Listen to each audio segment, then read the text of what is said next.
Hello, ladies and gentlemen, and welcome to another episode of the Deep Six Podcast, coming to you from both Philadelphia, Pennsylvania, and Orlando, Florida. Of course, as you probably have already guessed, I'm your host, Steven Spivak, joined yet again over the phone by the one, the only Mr. Matt Barnes. Matt, how are you?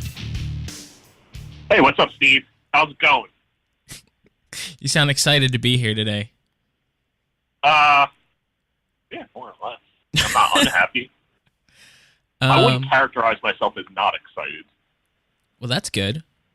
Anyway, yeah, here we are, back again with the Deep Six Podcast. Missed last week, had some technical issues we were trying to get worked out. My internet provider literally shit the bed worse than anybody's ever shit the bed, and we just couldn't get things on track. So here we are.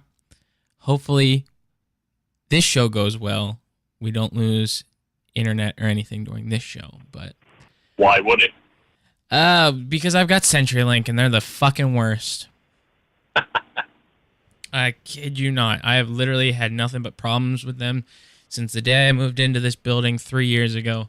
So, but we upgraded our package to 80 megabits a second, and hopefully it stays that way. It's always good to have the upgraded package. Yep. That's what she said.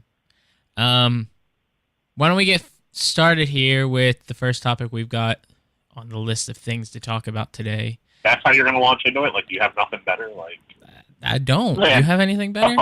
You know what's really weird, guys? You know what also sucks? Domino, the first images got released from Deadpool 2. Like, you could have really transitioned a little bit better. See, though, I don't think it sucks. Well, I don't think she sucks. Well, why don't you take this one, then? I'll let you take it. Well, the first images of Domino came out for Deadpool 2, the big cinematic adventure, being played by Zazie Beetz from FX's Atlanta, or is that on FXX, the Ocho? FXX, the Ocho. Yeah, I'm not sure what channel that comes on, but I know it's on FX. She's on Atlanta, Donald Glover's show, and she's not bad. My big issue with the first images released, for one, she's fucking beautiful. But let's just get that cat out of the bag immediately, right? Like, she's gorgeous and she looks really good. My big issue with it is that it looks like she just, like, the director called her and they're like, "Hey, Zazie, what are you wearing today?" And she's like, "Oh, I'm wearing, like, leather and my hair is out. Like, I look like I normally do, except, I'm wearing leather." And he was like, "Cool, bruh. Just show up. And just however you look today, we're going to throw some white shit on your face and, fucking action, bro."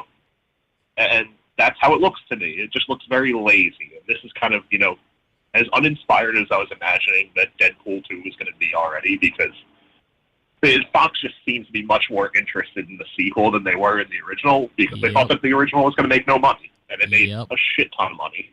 And now they're more interested. And them being more interested means that we're going to get, look, she's on another Fox program, so they're like, "Oh, let's put her in this movie. We'll feature her." And it's unmistakably her when you look at it in the image. Like, you know this is her.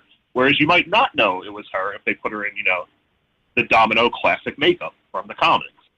You might not know it was her because she'd be, very pale and whatnot. But you clearly know this is her. And, they did the other stunt casting with, "Hey, Josh Brolin's going to be Cable." Cool. Well, Josh Brolin was also fucking Jonah Hex, and he was also fucking Thanos, and he's, in this comic movie and that comic movie. Like, get a fucking grip. Fox is just being very, very, they're playing too much in this world now, where the first one was great because they didn't play it at all because they didn't give a shit. And that's really where I'm at with it, that it just looks lazy. And that kind of feels inspired by the fact that I think the whole thing is going to be lazy now. I don't know. I think it's a little too early to judge this film, but based off what you said, I don't disagree. I definitely feel like the casting, and after seeing, of course, the Domino reveal, that it feels like Fox is putting too many hands into this project that they didn't put into the first film. I think she could have showed up and they could have not done any makeup on her face at all, and she could have just looked like herself, and she'd have been a kick-ass Domino. And I think even entering into the fray, just putting that little bit of makeup on her face, it just makes it look lazy to me. Just don't bother. Unless their storyline they're playing here is that her mutation hasn't really taken hold yet, and it's starting, and that's why it's only one, little spot on her face. Well, I mean, the Domino character really only has that face spot. But I mean... that's not necessarily true. She's fully pale white. And I think the pale white comes from her mutation, doesn't it? I honestly don't remember. It's been so long since I read the I believe that origin the of pale Domino. white comes from her, work the odds mutation, change people's luck. But I think the side effect, was that it turned her pale white. And then the black spot on her face was, what it was too. So I don't buy into the racial storyline of this whole thing, that she sucks just because, they're turning a white character black or what have you. I don't think that's really the story to me. It didn't even enter into my mind. My first thought on it was, wow, that looks really fucking lazy. Like, I hate Fox. I think she's going to be kick-ass as the character either way. I think she's going to be really good. I think the casting is solid on it. I was skeptical at first, but I'm starting to buy into it more because I think she looks the part. Just the overall presentation is just lazy. I don't know. I'm not going to judge the character just based off of one or two images. I'm not judging the character. I'm judging the studio based on one or two images. Yeah, I get that. I'm just saying that I'm hoping that once we finally see the character on screen, it feels a little bit more true to the comic book. But I'm half expecting Fox to go and say, well, we want you to do this, or we want you to do that. We don't want this to feel like that. We want it to feel like something completely different. I know your early speculation was that you thought this might not be a finished image, and then we saw more set photos where she looks exactly the same as she did in the release photos by them. So it seems like this is their final look for the character. And, says nothing about her acting ability or how the character is going to come off, because I think the character is going to be really good. I just, I don't like the way Fox kind of stunt casted this movie and then just didn't give a shit about how it looks. I think they're just, throwing shit together. So, I don't know. I'm going to wait for more. I think that people will fully be able to judge kind of if this is true or not based on the look of Cable. I really hate the Josh Brolin casting. So, yeah, we've discussed that before. On that. Yeah, and I've been very solid on that all the way through, that I really don't like the Josh Brolin casting.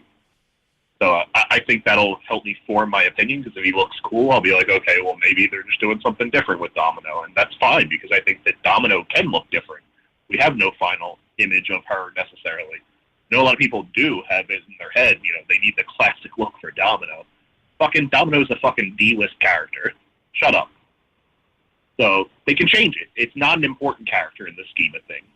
I know that hurts for people that like Deadpool, but it's not an important character. So I think there's room for interpretation there, just the same as, there was for Negasonic Teenage Warhead, who was like a 2-panel comic character, and they did something completely different with her movie appearance.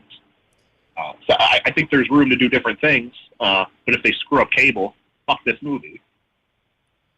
Yeah, I'm kind of in the same boat there. I really hope that it wasn't just a rare occurrence that the first Deadpool movie was good and was a success for Fox, and this one turns out to be absolute shit, which I feel it could. I don't know though. I'll keep my my criticism kind of relaxed until I see images of Cable, and we finally get a trailer to get kind of what the tone of this sequel's gonna be.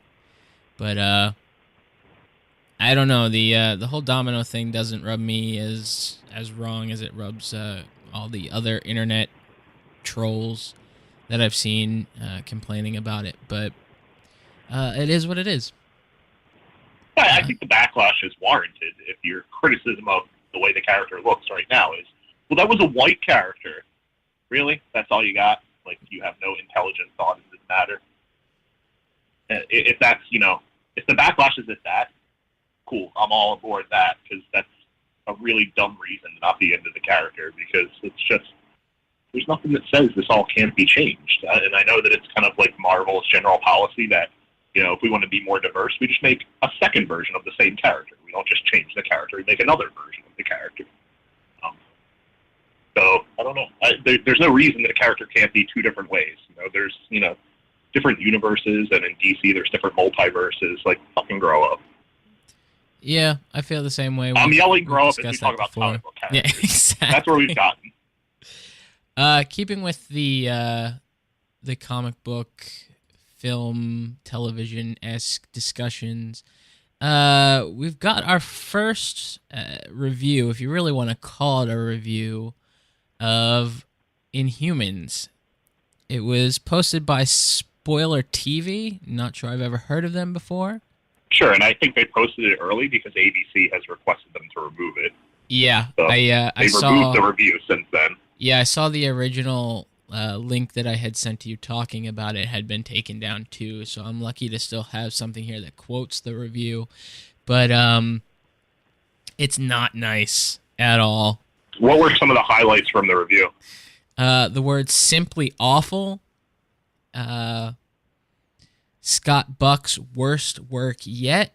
For people who don't know, Scott Buck was the showrunner on Iron Fist. So if you didn't like Iron Fist, you were unlikely to want to see more of what he had to do already. I think that's important context for anybody who's going to review it and actually say, this is Scott Buck's worst work yet, because that seems very influenced by how they felt about Iron Fist. Yeah. I mean...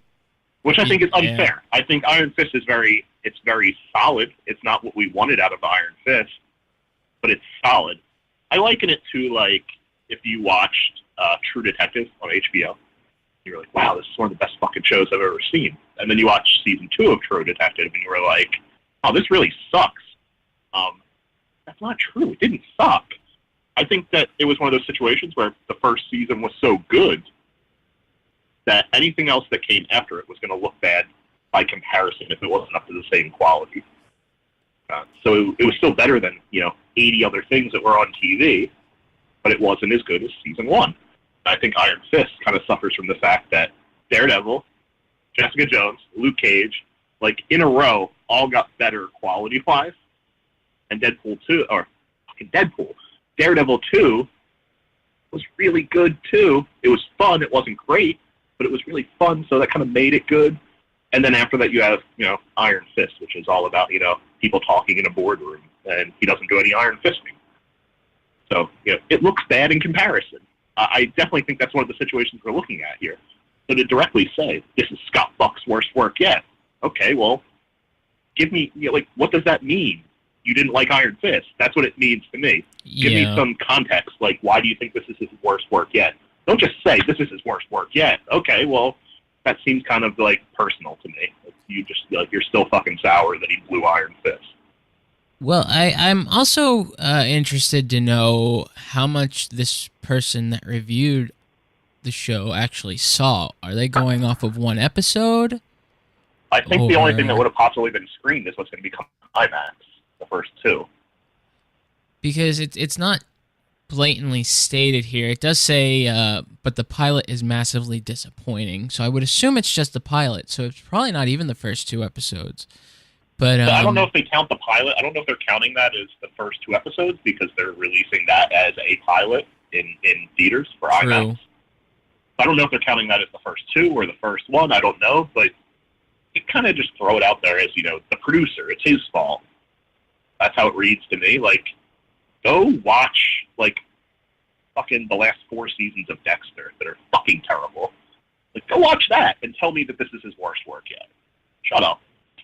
I have no time for that argument at all. If you can give me a more contextual argument, then I'll listen to it, if there's some basis and fact behind it. But to just, throw the director's, or not the director, the producer's name out there and say it's his fault because he's the showrunner, that just plays to me as kind of just, there's no credibility to that. I'm going to read off the whole review. It's only a few short sentences here. Yeah, go for it. I think that's a good idea. The review goes, there was a lot of hope for this pilot, and it did not live up to the expectations. Not even a strong cast could breathe life into the cringe-worthy script they were given. There are some decent moments, but they are few and far between. For the most part, this is a big mess for Marvel. There is still hope subsequent episodes can save the series, but the pilot is massively disappointing. Simply awful. I'm so disappointed since I generally love everything Marvel does, but this is absolutely terrible. The dialogue is atrocious, the fight sequences are shockingly choreographed, the sets, or more so the obvious green screen, aren't that crash hot either. Its only saving grace is Lockjaw, who is adorable. As one of the few people that actually liked Iron Fist, I can easily say that this is Scott Buck's worst work yet. End quote. Yeah, I don't see anything of value in that review. I think that throws the producer under the bus.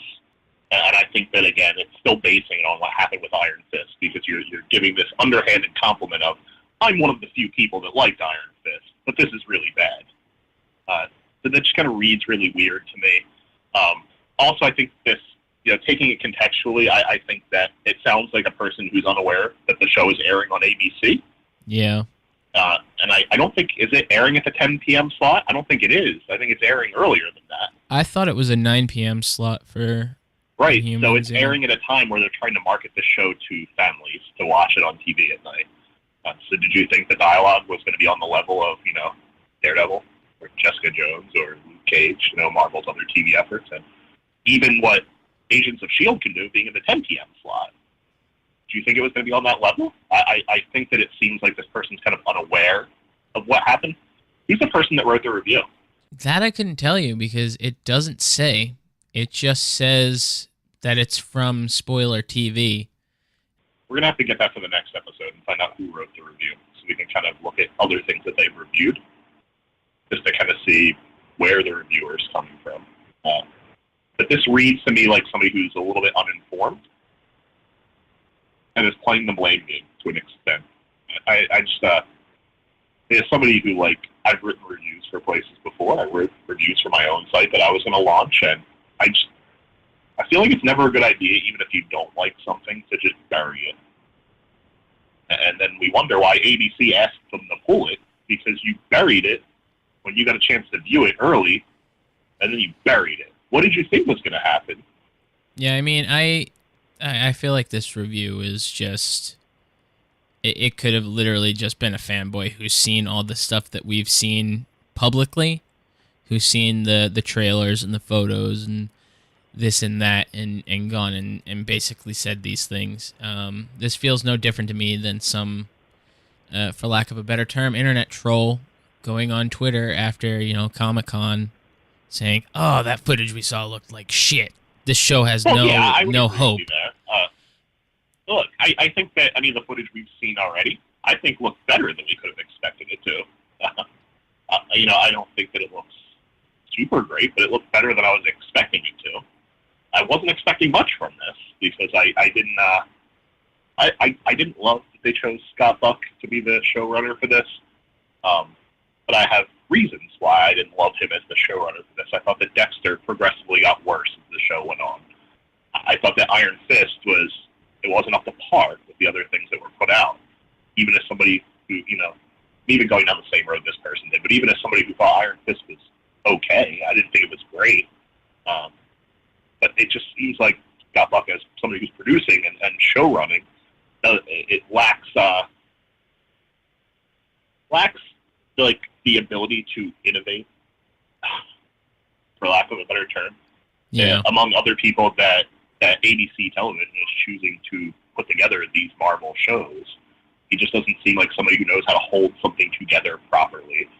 And I thought that Marvel was building this up to be a big property for them, where this might be the property that they would have maybe eventually transitioned into a movie, because the Inhumans are such a big deal in the Marvel Universe. And at least on the comic side, they were pushing them as a big deal for a long time the last couple of years. Well, as we've noted already before, this was slated to be a film originally, and then they decided they wanted to go to the television route with it. So, I mean, to me, that says that they had more expectations and hopes for this than they originally thought. Yeah. But I thought that, the hire of Scott Buck was kind of unambitious on their part. It just seemed like they could have brought out one of their heavy hitters they had putting together other shows and brought them in to do this show. Kind kind of like how DC on their television side has, Greg Berlanti basically doing everything because he understands the context of the characters and he knows how to, keep story structure together. He's holding story structure across, 4 different shows right now, and it works. So, I think that it just lacks context. But again, I don't know. I thought that everything we've seen so far looked better than what they're giving it credit for, too. I think that it exceeded expectations that a lot of people had going into the footage that's been released. I don't see anything from that footage that directly leads me to believe that this is going to be bad. I just thought it was going to be kind of ho-hum, maybe, but I didn't think it was going to necessarily be bad. So now, it's got me all sorts of ways. I think this is just a really bad review. Yeah, we discussed this in one of our last 2 episodes with the Comic-Con discussion about how what we got out of Comic-Con looked really decent. I don't want to say good. I was going to say good, but it looked decent. It looks solid, and I personally don't feel like this show's going to fall as flat as many people are setting it up to. Yeah, absolutely. I'm still probably going to wind up going and seeing the first 2 episodes in IMAX. Yeah, absolutely. So am I. Because like I said in one of our last episodes, I want to see how it feels on the big screen contrasted to the small screen, especially because those first 2 episodes are shot in IMAX. They're not just, TV put on an IMAX screen. And I just want to see, I want to draw the conclusion whether or not this would have been better in a movie format or TV format. And I'm still not holding my expectations super high, but I'm not already giving this show an F, having not seen anything other than some stills and a few trailers. I think that's smart. And again, obviously this was written by a person who we presume has seen it. So, they obviously really didn't like it. It wasn't for them. I don't know. I think that people should form their own opinion. I guess that's where I'm going with that. I still think that anything that's been put out so far about this show requires you to form your own opinion on it. Don't listen to just some turd on the internet who just wants to troll things. But again, I think on our part, we have to find out who wrote that review and then come up with some more content on this subject for the next show. Yeah. Keeping with what we were discussing the last couple episodes with the Comic-Con discussions, we were talking about how Noah Hawley is developing a Doctor Doom film for Fox, and it seems like Mads Mikkelsen? Yes. I always butcher names. Indeed. That's my job here, is to butcher everybody's name. Mads would like to play Doctor Doom in the upcoming film. I think this is somebody that we've previously discussed at some point as, who would be the perfect Doctor Doom if they got that from, Marvel. That's something we've discussed before. We thought that Mads Mikkelsen would be great for the part. Now that he's played another, a Marvel film villain, not a Fox film villain, but he's played a Marvel film villain now because he was Caecilius in Doctor Strange. Yep. I don't necessarily see it now because I've seen him play somebody else, and I thought he was really good at what he did in Doctor Strange. Marvel villains are super limited, but in terms of what the studio gives them to work with, anybody playing a villain. But I thought that he was quality for the film. I thought that he was good. I'd like to see him come back in that role. I wouldn't want to see him take something over at Fox in a movie that's going to go nowhere anyway, and just ruin his chances of coming back in the Marvel universe. I would rather he not do that, because I think that he's starting to make some headway. Years people didn't know who he was. Yeah. And then he got Hannibal, and then now he's got a Star Wars movie, and he's got a Marvel movie. So I'd rather not see an actor that I really like take a role that's something that's going to kill future opportunities. I also think that Noah Hawley and Fox are probably going to go really young for this part, so I don't think that he's going to be in consideration anyway. But I think it's interesting that a guy that we thought could be that part wants to play that part. Well, this wouldn't be the first time he's been, I don't want to say considered for Doctor Doom, but back in 2015 when they did the Fantastic Four reboot, he was involved in the casting process, sure, which he walked out on because he decided it wasn't for him. Good decision. But now he's coming back around to it. I think there's a quote here in this article that I've read here. Yeah, it says, it's always interesting. They are experimenting with doing some of the villain stories as well. Let's see if they do that. I'm not familiar. He's not familiar with a lot of things, clearly. He's using this general they. They're doing this. They're doing that. It's almost like he doesn't really have the awareness that the Fantastic Four doesn't belong to Marvel, who he's already worked with. It's going to be a big shock to him, I would imagine, when he's made a Marvel movie, then he goes back to Fox, and it's going to be a shit show again. Yeah. It says he's interested in them doing a strictly villain film. Well, I think everybody's somewhat interested in that. Yeah, because the quote goes on to say, they haven't done it with the Joker, and they haven't done it with the Penguin, so we'll see when that day comes. Well, the closest we've gotten so far is Suicide Squad, technically, I would think. Yeah. And we know what happened with that. It's hard to pull off. One of the things I think Suicide Squad didn't pull off really well, in the end, originally I really liked that movie. I thought it was pretty quality. But, the more I've been talked into this and the more I've watched the movie on repeat viewings, the one thing that they really didn't, convey is why a villain would want to save the world. It just made no sense how they kind of came together and were like, oh, I'll save the world just because you're going to kill me if I don't. Like, that's not enough.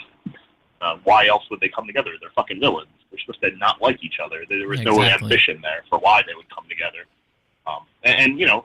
To his point, though, who wouldn't want to see a Tom Hardy Venom movie if Marvel was making it? Everybody would be all over this movie if we knew that Marvel was actually going to have a hand in creative. But we know that Marvel has no hand in creative for that film. So nobody's going to want to see it. Just a prediction. Yeah. I just think anybody who has some sort of... anybody who has some sort of trust level that a Doctor Doom movie is going to turn out well, that's a solo production at Fox. Noah Hawley's involved, who I think is really good at what he does with Legion and Fargo. I think they're sorely underestimating how badly Fox botches things on the regular. Because they put out Logan, and Logan's really great. Okay, well, that's a nice fantasy, but, if Deadpool was really great, they didn't want it to be great. They get a lot of credit for the moves that they make that people really like. But in the end, when we really analyze the move, they didn't want to make Deadpool. Ryan Reynolds had to release footage on his own to, kind of blackmail them into making the movie. Yep. Logan is a shit movie. Sorry. I'm just going to say it again. Logan's not a very good movie. You're just all like, oh, well, Wolverine kills people, and he says, fuck. Okay, well, that's a real great movie, I guess. I don't know. Days of Future Past is like the last really great movie that Fox has made with Marvel characters. And that's a while ago now. So I'm not really sure where people are getting this idea that another Fox Marvel film is going to be really good.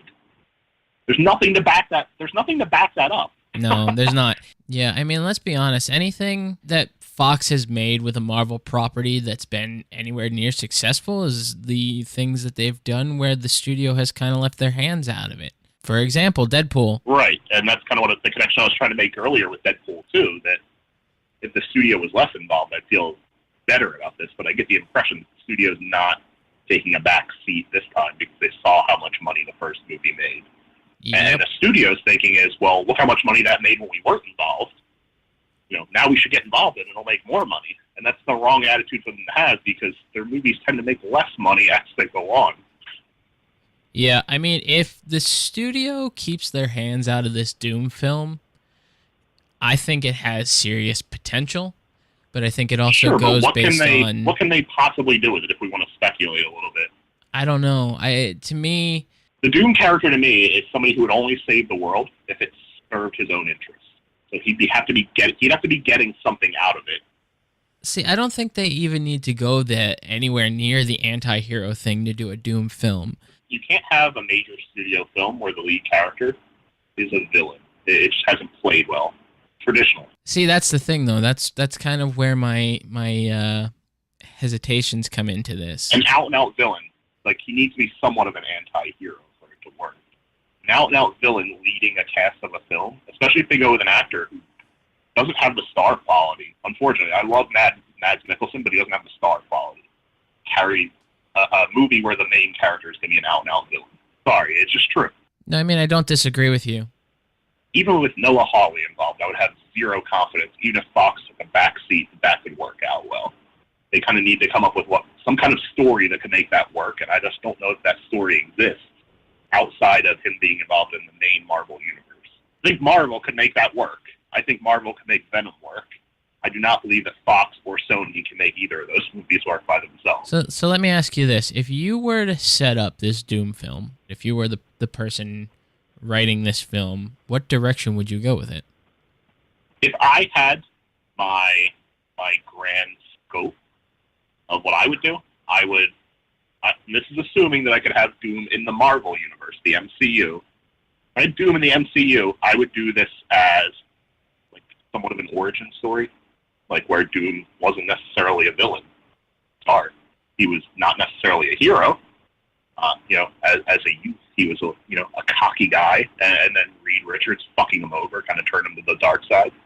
And show his tie to his country, which is it's his country.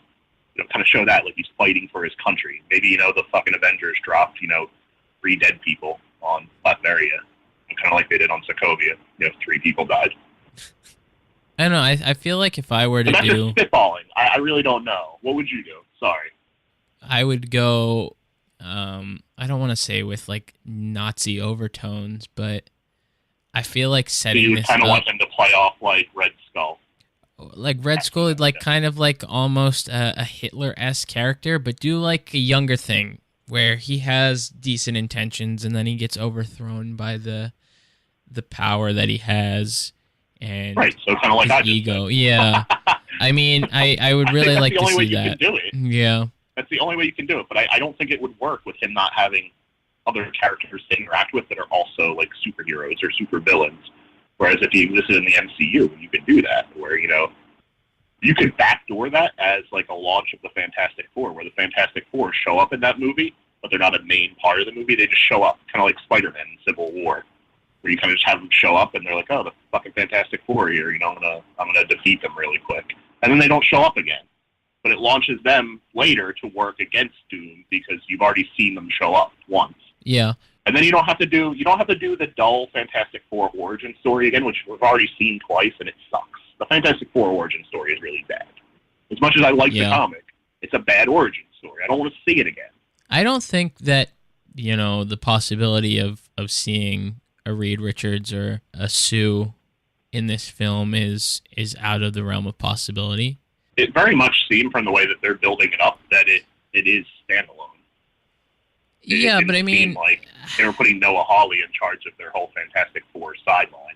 How do you do that, though? Like, the whole basis of the Doctor Doom character is the fact that Sue leaves him for Reed. And that's my big question. Like, I don't... how do you do that? I don't know. And Or later in the Ultimates universe where Sue is she's with Ben Grimm. There's motivations for why these characters end up the way they do that I think that they consistently miss. And I think that they'd all be missed if you do Doom by himself and the Fantastic Four doesn't appear. I didn't get the impression from articles that have been written about this that the Fantastic Four are going to appear. So I don't even know who you have Doom work against. Like, who's the face in that movie? Yeah, I mean, do we even have a... I'm sure there's not a script written, but is there even a treatment done yet? Like... Probably not. I would assume that they just wanted to announce that he was working on it and try to build up some goodwill because people know who Noah Hawley is and they know that his other work is quality.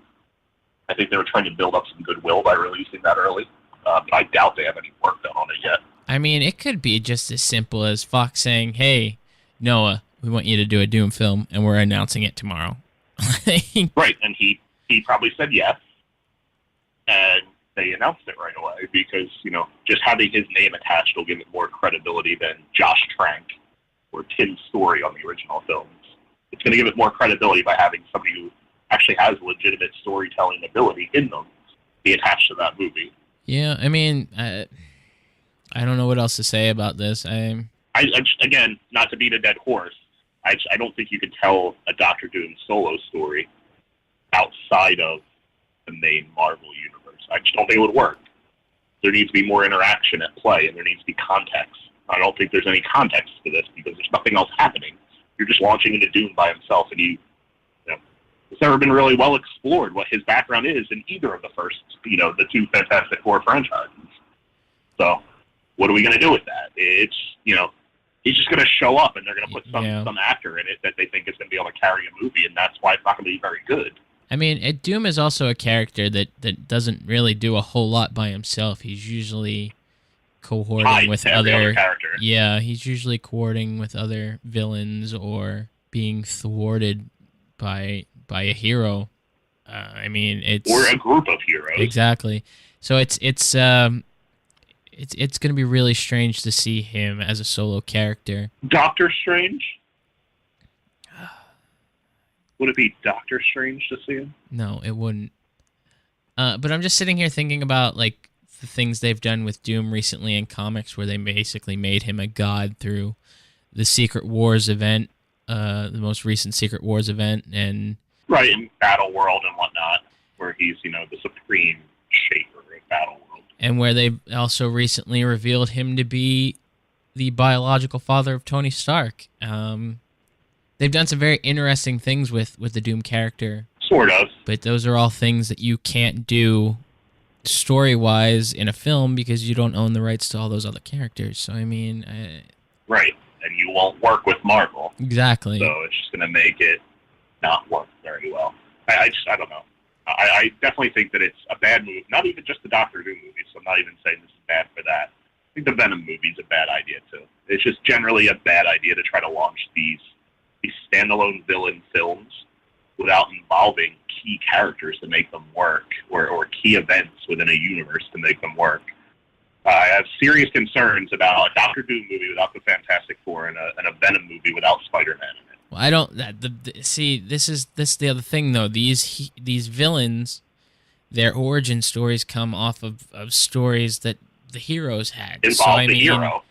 I don't know how you get the Venom symbiote to be the Venom symbiote without Spider-Man first, being off in Battle World and getting his quote-unquote black symbiote costume and coming back to Earth with it, and then the costume, taking on a life of its own and attaching to another host and enhancing the characteristics of that host.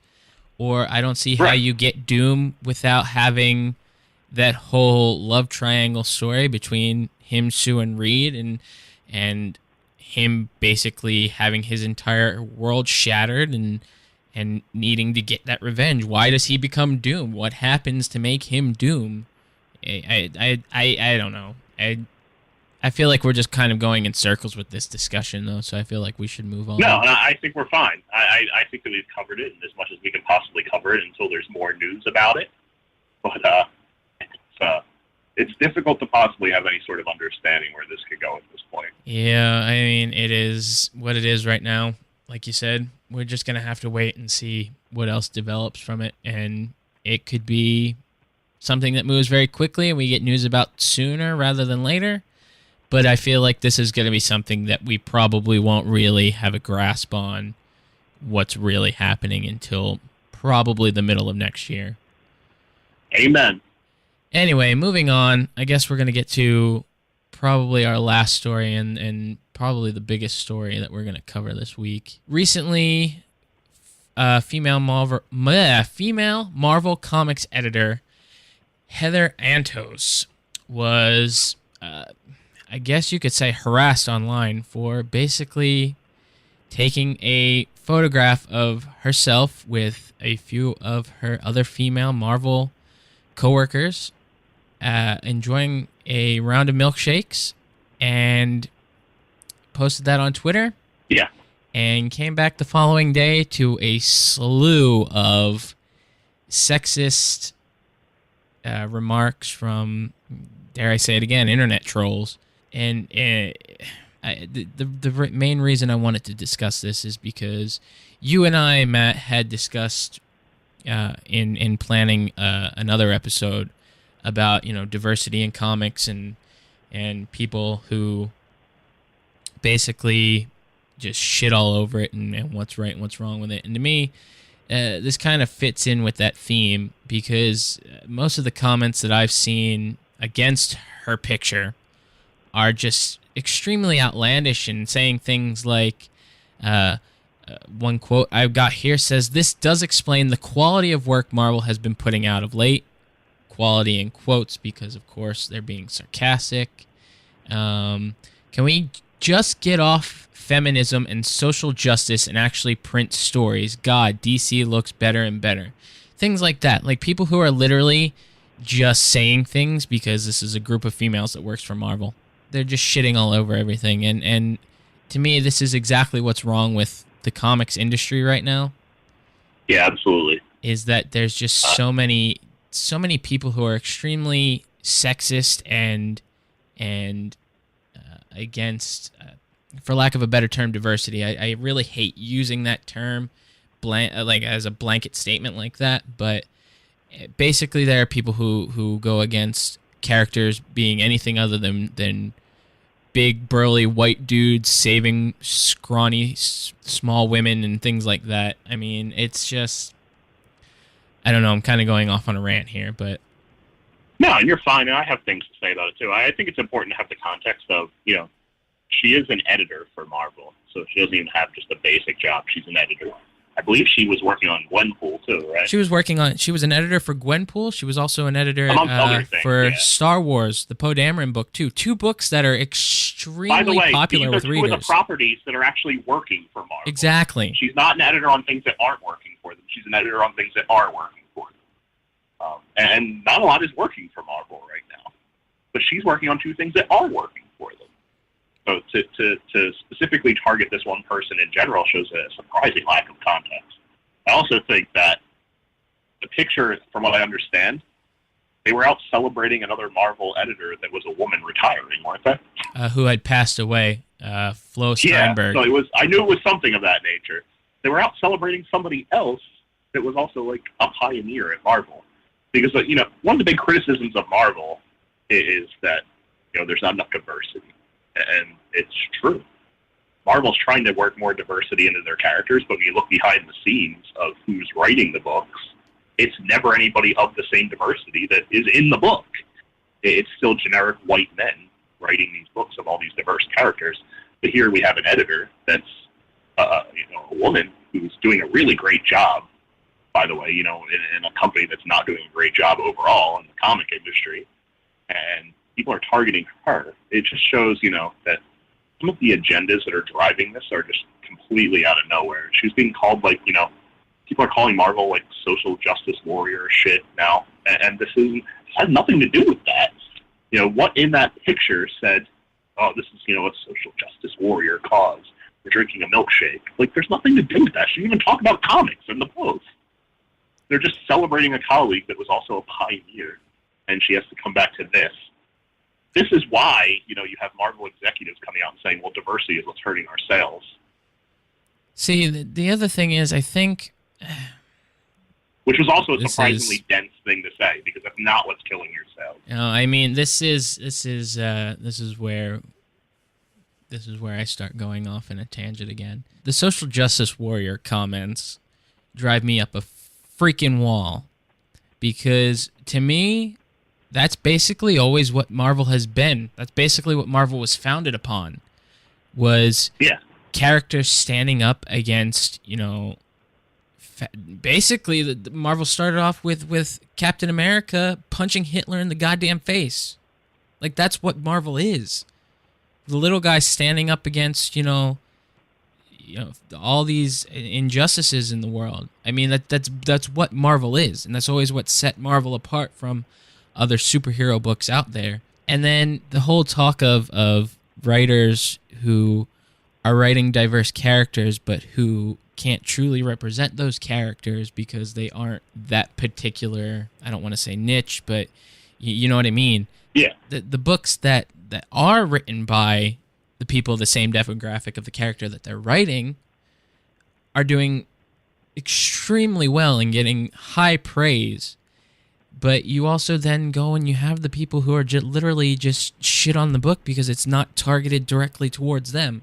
So it's like you get the guys who are, have been reading Marvel comics for years, and they're, 35, 40-year-old white guys that want to see Captain America, going around throwing a shield at people, or they want to see, that typical shtick, and then they see a book like America, which is America Chavez, who is a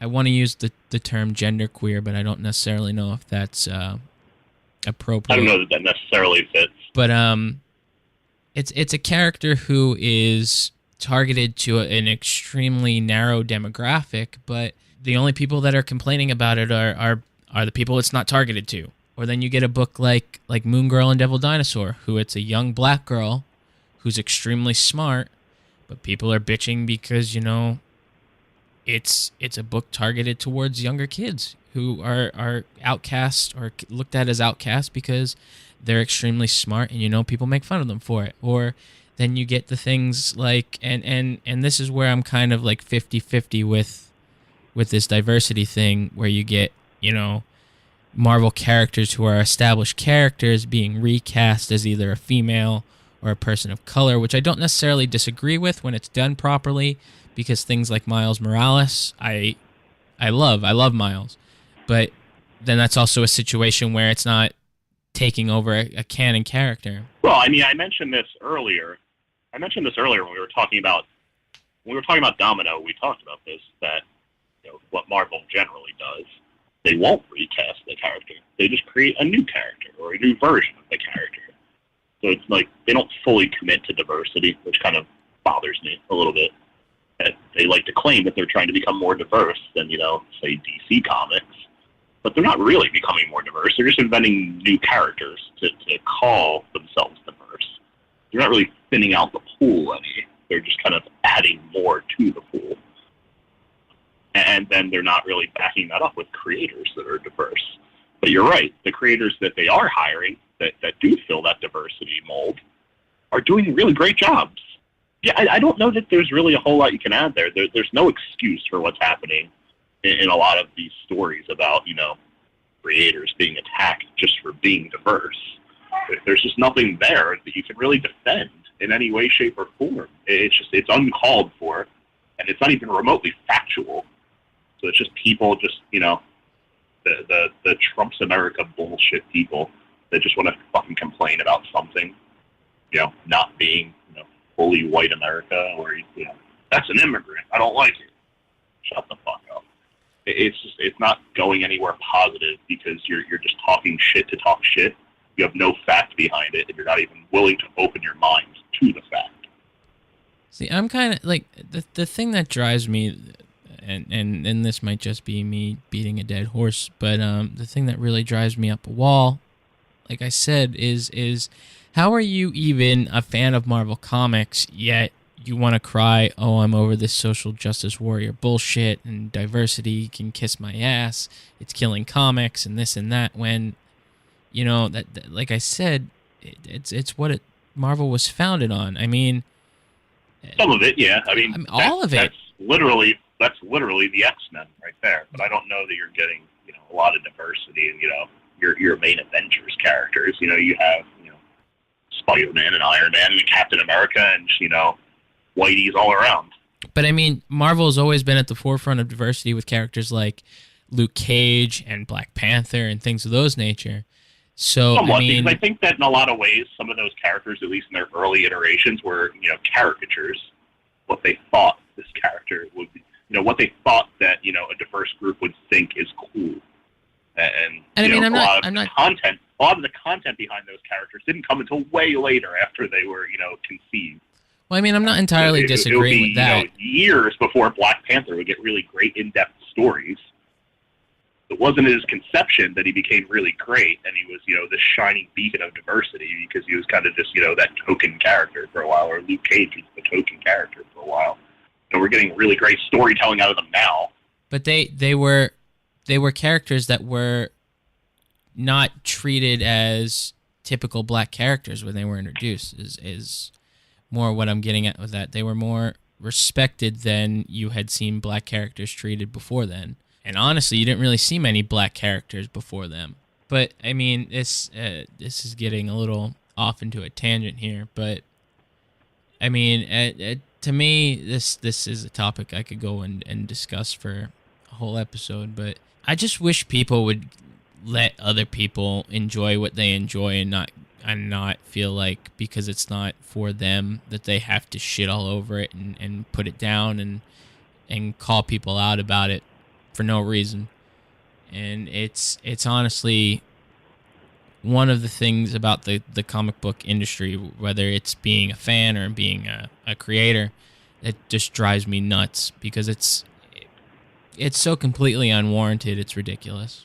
Yeah, I can't dispute that. I think that's essentially what it is. I have nothing else to add. To go out on a lighter note with the whole topic of this whole trolling situation turned into a industry-wide support. I don't want to call it a meme, but I mean I don't know what else to call it. The hashtag Make Mine Milkshake, of course, a spin on the old Make Mine Marvel tagline for Marvel Comics, turned into a whole thing across the industry with different creators and artists within the industry sharing original art pieces or images of characters, enjoying a milkshake, and it shows solidarity for female creators within the industry. Even DC decided to support Marvel by all of their female creators over there taking a giant picture of them all together to show the amount of females that work for DC, sending out a tweet that says, "Cheer Marvel ladies." So, I mean, it's kind of nice to see that, but where it comes from originally kind of sucks. Yeah, yes and no. I mean, is anybody surprised by that, though? Like, DC kind of has their finger on the pulse of what's going on at this point. I know that doesn't make you very happy, but DC kind of has, everything going for it right now. So I'm not surprised they'd be brazen enough to come out and just support Marvel, which they should do anyway. But DC, is kicking ass right now, so they should. They should come out and support. No, anybody. I mean, They're the leader of the comics industry right now. It doesn't surprise me at all. I'm happy to see solidarity within the comics industry that's usually kind of cutthroat. There absolutely should be solidarity on this issue because it's so disgusting that it would even become an issue. Yeah, I just wish that, like I said, people could just get along and let people enjoy what other people enjoy that's not targeted towards them or that's not causing anybody harm. But yeah, I don't know. I guess this is a good point to wrap out this episode. As always, you can find the Deep Six Podcast on Facebook, Twitter, and Instagram, all at Deep Six Podcast. And, of course, you can subscribe to us on iTunes, Google Play, Stitcher, Podbean, pretty much anywhere you find podcasts. We should be available on almost every service out there. Of course, links to all of that can be found over at deep6podcast.com. Matt, real quick, why don't you remind them where they can find you on the internet? Yeah, I'm on Twitter at @TheMattBarnes. I'm on Instagram at @TheMatthewBarnes. And then, of course, you can find me on Twitter and Instagram at Steven_Spivak. We're going to try and come back again next week. Can't make any promises. Things have been really tough just getting on the same time schedule to record and things of that nature. But we're going to try to come back next week. Stop being negative. Hey, I'm just being real. Negativity's uncalled for, really. But yeah, hopefully we'll see you again next week. If not, we'll see you again in 2 weeks. If you feel so inclined, please share the show with your friends, family, anybody you can think of that might enjoy it. And yeah, that'll do it for another episode of the Deep Six Podcast. We'll see you next time.